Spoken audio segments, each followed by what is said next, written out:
Hi, once a great poet and novelist, Maria Rilke said, "The only journey in life is the journey within you." And this is the virtue which I follow in my life. Hey, this is Rajul doing my master's at IIPR from Bangalore. Honestly speaking, psychology has always been my first interest, and I've always been wondering about many questions related to mental health. In that case, on the way to explore psychology, I have always been interrogating certain things which I feel is a miracle to human body. For example, it's like the way we think, the way we perceive, the way we behave as well. For this, actually, one of it is actually the stigma related to mental health, which is also as important as other topics. This is actually not really hidden from us of how our society has a lot of bias, a lot of stereotypes and attitudes towards mental health. This is really sad to know that many people judge a person because of their mental health.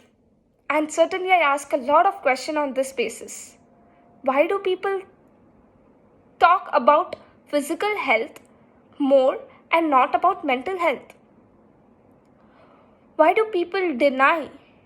Why do people feel so uncomfortable to talk or to even think, to discuss about mental health?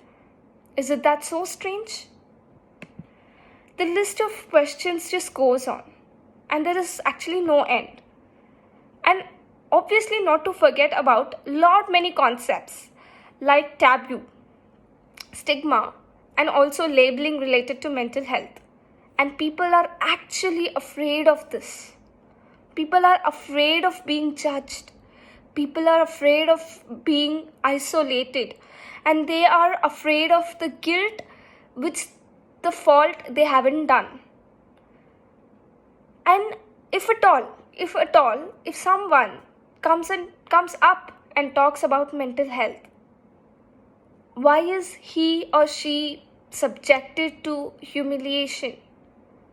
This really makes it more difficult for them to fight with the judgments passed rather than their own illness.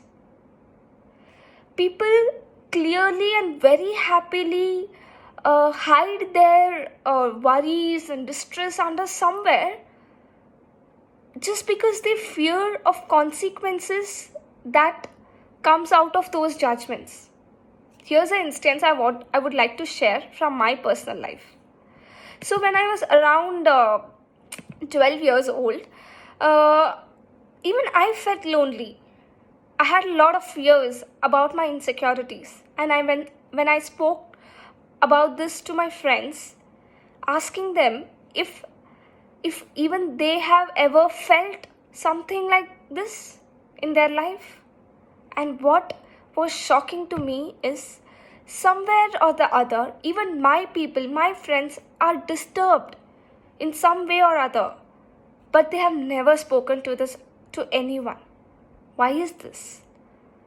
This incident really made me work on my own emotions and helped me realize that people around me, people around us, aren't so happy as they show to others.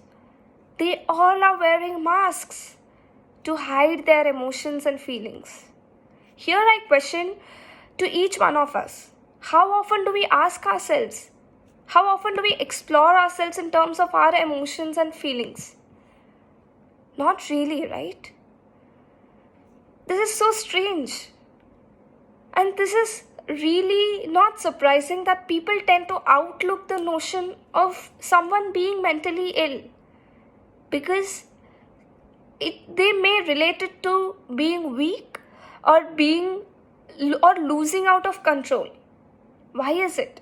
Every individual in their life are so busy with their schedule, so busy with their own aspects and fields they are in. In fact, in this way, they actually forget about the importance of mental health. In fact, a report given by WHO says 1 out of 4 individuals suffer from some sort of mental illness. And this is really, really important. We as super functioning humans running with a lot of technologies and complex machines, we think it's just a matter of our head, matter of our mind. Yes, of course, it's a matter of our mind. It's the brain. It's the brain which also needs attention, because friends, mental illness is not something which is seen. It is something which is felt. It is something which the individual battles within himself. Why don't we take brain has issues of brain has something similar to physical health? Because mental illness is real. It exists. It exists similar to your physical health. And mental illness is really not something which can be swept off the ground. It is not a snap. The magnitude of mental illness is really on hike. People are growing with anxiety and depression levels along with their business profit levels. And this is really so sad. Whom do we blame? Who is at fault? There is a necessity for change. And as I am going to become an aspiring psychologist, a mental health practitioner, these experiences have personally pushed me harder to work on and bring a new change, new understanding in the mindset of people. And hereby, I would really like to reach out to all the people hearing me out. Please talk. Please talk once again. It's normal. It's not at all your fault. And it's never gonna be too late. Always remember, you are important to you. Thank you.